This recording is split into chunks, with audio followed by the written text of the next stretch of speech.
I, 51 female, have one son. I'll call him Dave for now. Dave is from my previous marriage. My ex-husband and I broke up because we were young and inexperienced.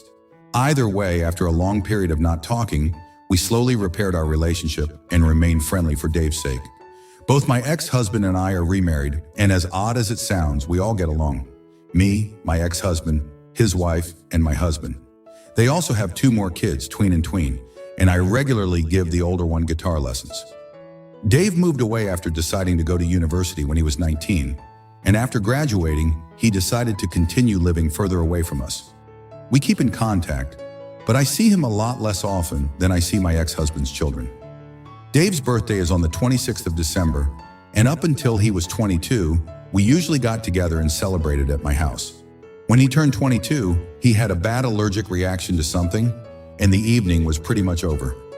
After that, he had no interest in celebrating with us again, and for this year, he's also announced that he's not going to celebrate his birthday, even though it's more significant since he's turning 25. I'm still getting him a present, but I respect that he wishes to spend his day alone or with friends. He then asked me what I would have planned for that day since it was still a holiday, and I explained that his dad and new wife would be coming over with the kids, and we would have a little get-together. I joked that we'd be drinking champagne in his name, and maybe even bake a cake.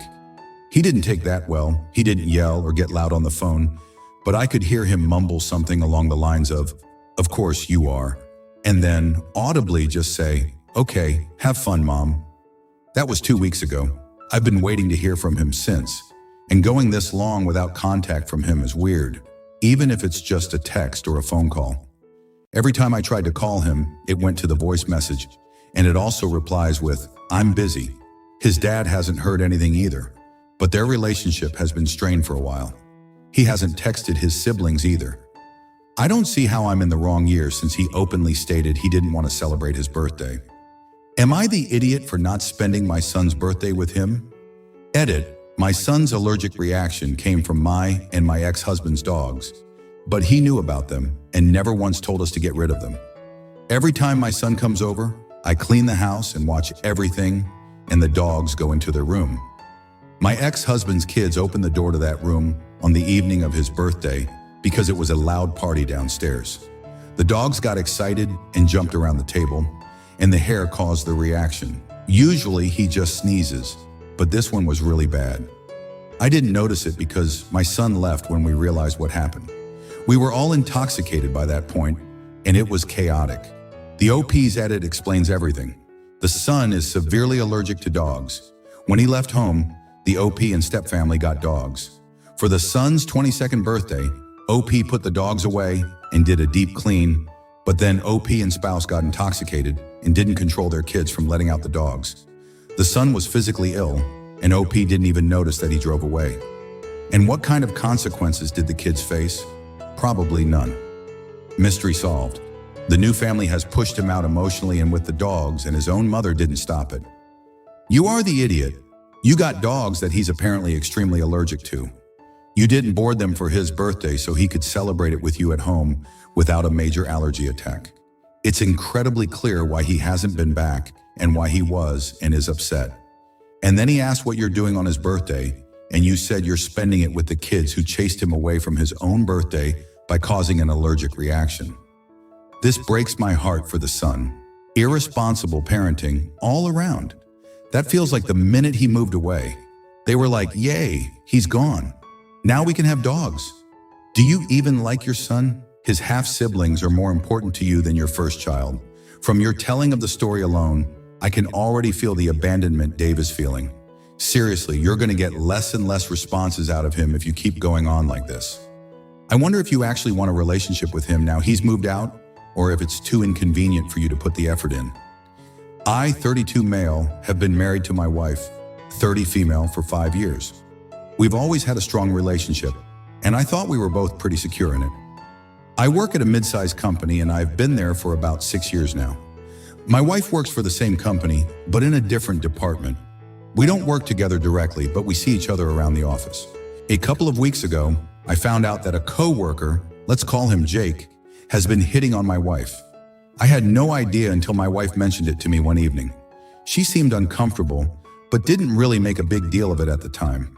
Apparently, Jake has been sending her overly personal text, complimenting her looks excessively, and even asking her out for drinks after work, which she turned down.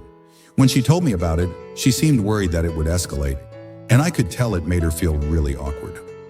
Now, I don't know if I overreacted, but I decided to confront Jake about it.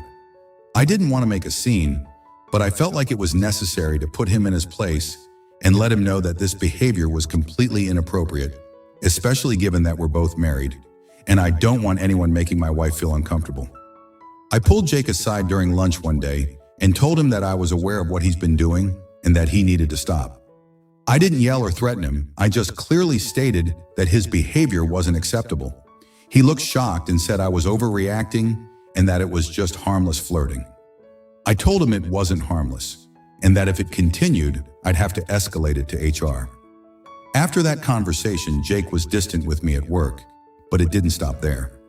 A few days later, Jake started spreading rumors around the office about our conversation, and some people began whispering behind my back. A few of my coworkers have approached me asking what happened, and a couple of them even said I should have just let it go, saying I was being possessive and insecure. Now I feel like I've created a hostile work environment for myself and my wife, and people are starting to treat us differently. I'm even hearing from people I work closely with that they think I should have handled it more professionally. I'm now questioning if I was wrong for confronting him the way I did. I thought I was standing up for my wife and protecting our relationship, but now I feel like I've caused a huge mess at work. My wife feels guilty even though I told her it's not her fault at all. She's more upset about the tension it's caused with my coworkers, but I don't regret confronting Jake. So am I the idiot for confronting my coworker and causing a rift at work, or should I have just let it go? Not the idiot. Go to HR, which you should have done from the jump. While not the idiot, you handled this poorly. Your wife needed to escalate this with your support to management and HR. You're getting secondhand info. I know it's your wife, but it needs to come directly from her to the higher-ups. Now you've made yourself the aggressor by confronting him and got the office rumor mill going on a case of he said that he's already winning. You need to go to HR immediately. Why couldn't your wife shut this down herself without your involvement? While you were doing this out of husbandly concern, it's also a workplace, and I think you should have stayed out of it. At home, possibly advised, meaning offering suggestions on wording to shut down wannabe Casanova. For reference, I worked in a predominantly male environment, and I've had my share of male attention, but I never needed someone to come handle it for me. This guy does seem like a real piece of work, and if your wife does have the text messages, etc., she should take the other poster suggestions and go to HR with a plan. 6 months ago, I, 55 female, received a text from my daughter-in-law, Sherry, 25 female, asking me if I would like to have the makeup artist do my hair and makeup since she was booking it then. I told her I would have the lady who does my hair do my hair and makeup since she knows how to style my hair. She responded, okay, the way Sherry plans their wedding is unconventional. My son is just going along because of how much he loves Sherry. They're skipping the ceremony and just eloping. They're also skipping the rehearsal dinner. They will have a reception where they're not accepting gifts, Southern, and cash, which I find tacky. The reception will be on New Year's Eve, so Sherry will also decorate the reception based on her superstitions, a money bowl, and 12 round fruits. She's from Southeast Asia, and I honestly do not understand her culture. I feel like she's robbing my son of his experience of getting married. I relayed my concerns to my son, 29 male, which she shared with Sherry. I found this later. Well, yesterday, I texted Sherry and asked her if I was included on the list of makeup artists to do my hair and makeup. She responded to me that I told her months ago that I would have my hair lady do my hair and makeup. Honestly, I forgot. But now whenever I text the group chat or just her, my son is the one who responds to me. I asked her if something was wrong. And again, my son responded, "Mom, please leave Sherry alone. You're being too much with your comments and you're being difficult. We are stressed at this time." I was hurt and shared this with my friend who told me I was an idiot to Sherry. Edit, my daughter and my daughter-in-law, even my ex-husband's current wife, also finds it off-putting how she was planning their wedding. It wasn't just me. You are the idiot. How they plan the wedding is their business, not yours. The gift registry is their business, not yours. If your son feels he's being robbed of a wedding, that's up to him to discuss, not you, and you've got no idea if he even feels this way. I suspect you've said things to either your son or Sherry that you've not disclosed in your post, and that those things do warrant this kind of reaction. Also, superstitions. You honestly do not understand her culture. Well, now is the time to learn something and understand better. Your son is marrying into that culture. Future grandkids may be raised in and around that culture. If you want to be included in that future, now is the time to start being open-minded and learning something about your future daughter-in-law and her family, instead of sitting in a snit in the corner because there's no rehearsal dinner for you. OP sounds like the typical mom who can't ever let her son go, and no one will ever be good enough. Money as a gift is also part of the reality of today. Most couples live together prior to getting married now, so they don't really need traditional wedding gifts like household items, blenders, vacuums, pots, and pans. In this economy especially, couples are opting for cash for honeymoons, big purchases, furniture, etc., and for their savings.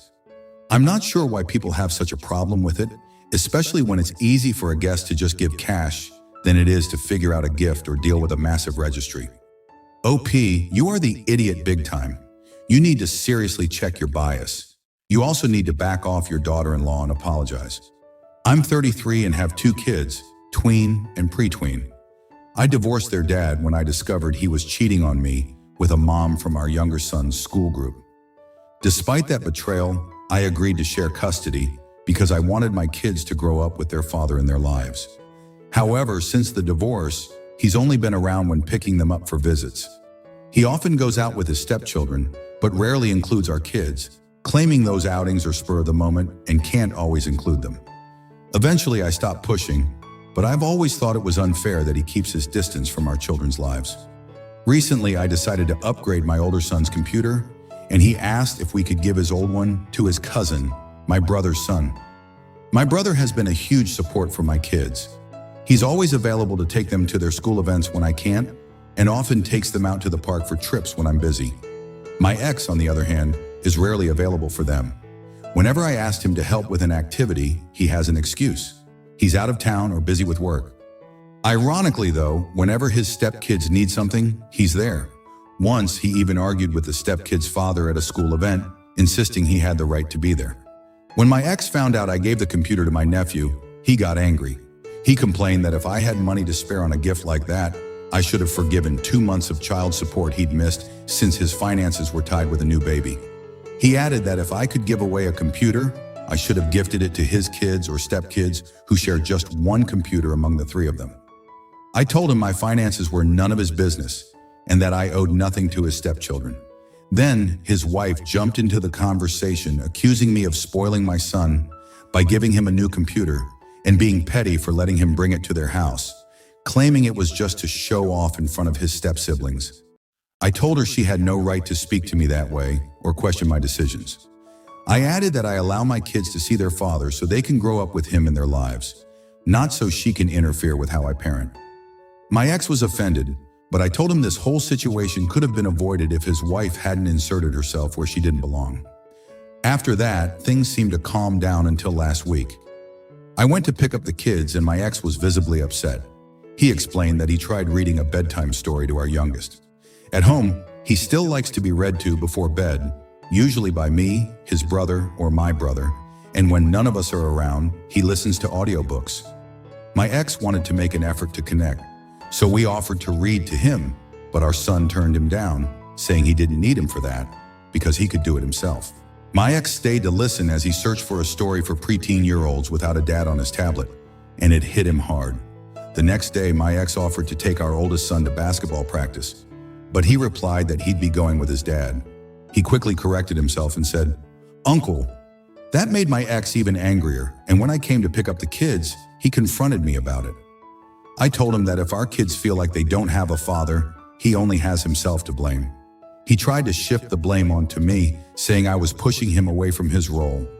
I told him it was up to him to show up for his kids, not something I could do for him.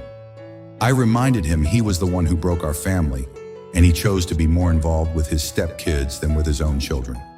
I told him not to kid himself. The kids are growing up, and they're starting to see the reality of who he is as a father. If he keeps this up, he can't expect much from them in the future. After that exchange, his mom called me. While she's always been polite to me, I felt the need to say I would have appreciated the same concern from her when she supported her son's affair, knowing her grandchildren were losing their father in the process. She hung up, and we haven't spoken since. My brother advised me that I have every right to express how I felt, but he suggested that maybe this discussion shouldn't have happened in front of the kids.